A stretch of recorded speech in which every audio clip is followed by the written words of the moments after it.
원달러 환율이 폭등이라 나는 달러 팔래요. 무슨 말일까요? 일단 이거부터 보시죠. NDF라고 해서 역외 차액 결제 선물한 시장에서 원달러 환율은요 1465.5원이 됐습니다. 1원이 빠졌습니다. 네, 1원이 1466.5원에서 1465.5원이 됐습니다.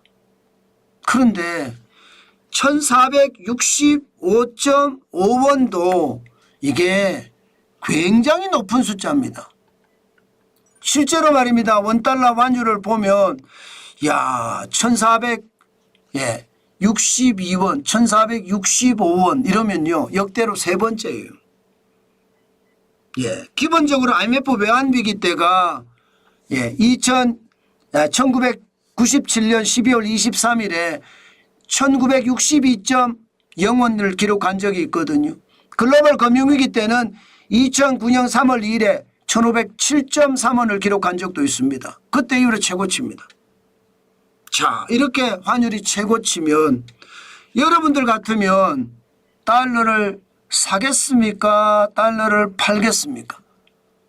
아마 자산 포트폴리오로 만들어 놓으신 분들, 자산 포트폴리오라는 게 나는 부동산을 얼마나 사고 주식은 얼마나 가지고 있고 채권은 또 얼마나 가지고 있고 금은 얼마나 가지고 있고 여기에 외환은 얼마나 가지고 있고 이런 자산 포트폴리오를 구성한 사람들은 달러를 안 팔 수도 있겠죠. 그러나 저처럼 말입니다. 고점에 팔고 저점에 사들이는 사람들 입장에서는 이거는 팔 수밖에 없어요. 게다가 저는 유튜브를 하니까 달러가 들어오잖아요. 달러가 들어오니까 파는 게 맞습니다. 파는 게. 그래서 저는 오늘도 달러를 팔겠다 이런 생각을 가지고 있습니다. 저는 현재 말입니다. 매월 초가 되면 제가 가지고 있는 달러를 10덩이로 나눕니다. 그런 다음에 고점에서 계속 분할 매도 해갑니다. 현재는 10덩이 중에 2덩이를 팔았고요. 오늘 팔면 이제 3덩이를 팔게 되는 거죠. 그럼 왜 팔까? 제 나름대로의 해석은 그렇습니다. 앞으로 달러가 좀 더 떨어지지 않을까 저는 그런 생각을 조금은 해보거든요. 기본적으로 달러 인덱스가 점점 높아지고 있습니다. 그러나 전체적으로는 낮아요. 2025년 1월 13일에 109.96이었거든요. 그런데 2025년 3월 21일에는 104.17입니다. 달러 인덱스가 떨어졌다는 거예요. 달러 인덱스는 6개 통화 대비한 달러의 가치를 나타내 주거든요. 6개 통화란 유로와 엔화, 파운드와 캐나다의 달러, 스웨덴의 크로나 그리고 스위스의 프랑입니다. 이렇게 6개예요. 6개 통화보다 100보다 높으면 달러가 강하다예요. 달러가 강세면 여러분 일반적으로 다른 통화는요 약세를 보입니다.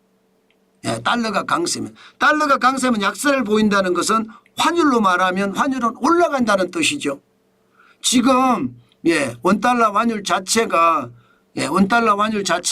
지금 1465원까지 올라간 것은요 그만큼 말입니다. 달러가 강세였다는 거예요. 강세. 그런데 앞으로 달러가 강세가 될 거냐? 아니다. 약세가 되는 모양새잖아. 저는 그렇게 생각하는 거죠. 달러가 약세가 되면요 기본적으로 달러가 약세니까 강세가 아니잖아요. 원화는 강세가 됩니다. 원화가 강세가 되면 환율은 떨어지는 거죠. 달러가 약세면 원화는 강세, 환율은 떨어진다. 저는 그렇게 보기 때문에 이게 결국은 환율은 더 많이 떨어지지 않을까 그렇게 예상을 한다는 뜻이고 또 말입니다. 떨어질 수 있는 요소가 있어요. 외국인들이 3월에 들어오기 시작했어요. 지금까지 외국인들이 말입니다. 우리 주식시장에서 7개월 연속 팔았거든요. 그런데 3월에 현재까지 2130억 원이 들어왔습니다. 달러가 들어온다는 이야기잖아요. 달러가 한국 시장에. 달러가 들어오면 시장에 달러 수가 많아진다는 이야기가 되는 건가요? 달러가 많으면 더 적은 원화를 주고 달러를 살 수 있다는 이야기가 됩니다. 맞죠? 그런데 지금 환율이 1460원, 더 적은 원화라면 뭐 1,410원 뭐 이렇게도 살 수 있다는 이야기죠. 그러니까 더 떨어진다 이렇게 보는 거죠. 여기에다가 공매도 금지가 이제 풀립니다. 3월 31일부터 풀리거든요. 다음 주 월요일입니다. 그때부터 풀리는데 공매도 금지가 풀리면 여러분 외국인들이 들어올까요? 들어올 확률이 많습니다. 들어올 확률이 굉장히 많습니다. 지금 3월에 들어오는 것도 그런 느낌이 좀 있거든요. 외국인들이 들어오면 주가는 올라갈 가능성이 있거든요. 단기적으로는 당연히 올라갈 거라고 생각합니다. 장기적으로 어떻게 되느냐의 문제이기는 한데 현재까지 공매도가 금지됐다가 해제가 될 때 좋아질 때는 글로벌 금융위기 때가 좋아졌어요. 1년 후는 14%나 죄송합니다. 3개월 후에는 14%나 올라갔고요. 유럽 재정위기 때도 7.4% 그리고 코로나 위기 때도 1.3% 3개월 후는 올라가잖아요. 그럼 올라갈 가능성이 있다는 이야기가 되는 건가요?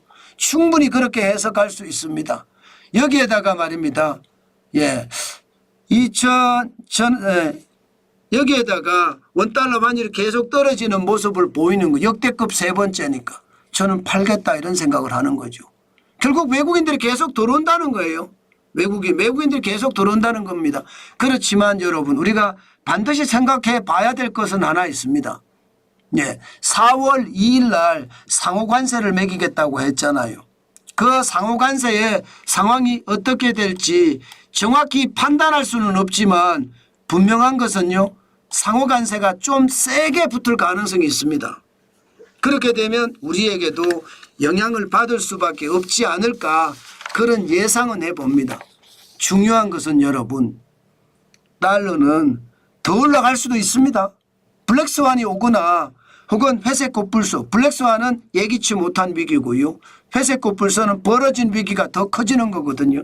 그런 위기가 오면 충분히 그럴 수도 있습니다.